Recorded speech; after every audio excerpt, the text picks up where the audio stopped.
আসসালামু আলাইকুম। আশা করি সবাই ভালো আছেন। আমি আলহামদুলিল্লাহ অনেক ভালো আছি।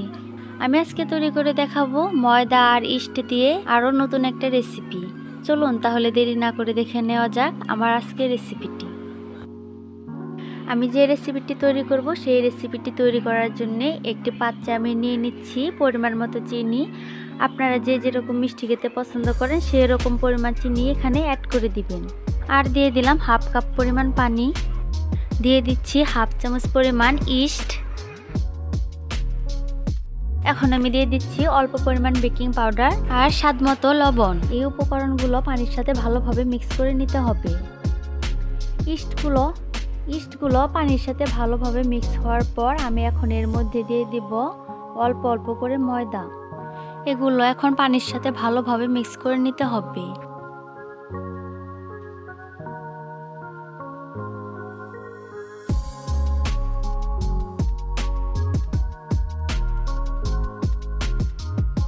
ভালোভাবে মিক্স করে নেওয়ার পর আমি এর মধ্যে হাফ চামচ পরিমাণ মৌরি দিয়ে দিচ্ছি। এখন আমি এগুলো ভালোভাবে মিক্স করে 10 মিনিটের জন্য এভাবে রেখে দিব। 10 মিনিট পর মৌরি আর ইস্ট কিন্তু ফুলে উঠেছে।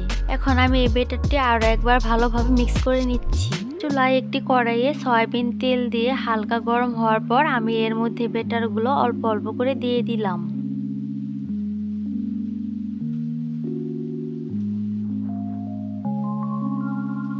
এগুলো আমি এখন উল্টিয়ে উল্টিয়ে ভেজে নিব।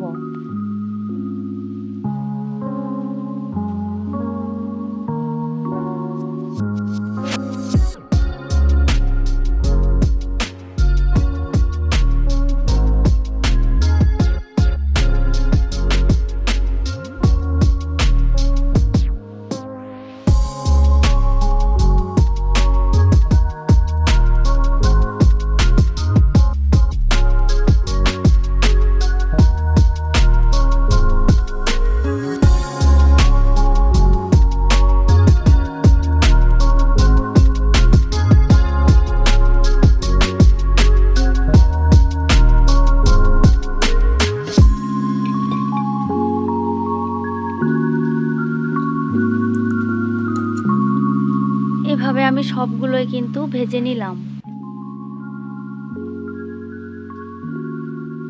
তৈরি হয়ে গেল আমার রেসিপিটি। এগুলো একেবারে ছোট ছোট কেকের মতো হয়েছে। পিঠাগুলো উপরে যেরকম ক্রিস্পি আর ভেতরটা কিন্তু একেবারে নরম তুলতুলে। আশা করছি ভিডিওটি আপনাদের কাছে অনেক ভালো লাগবে।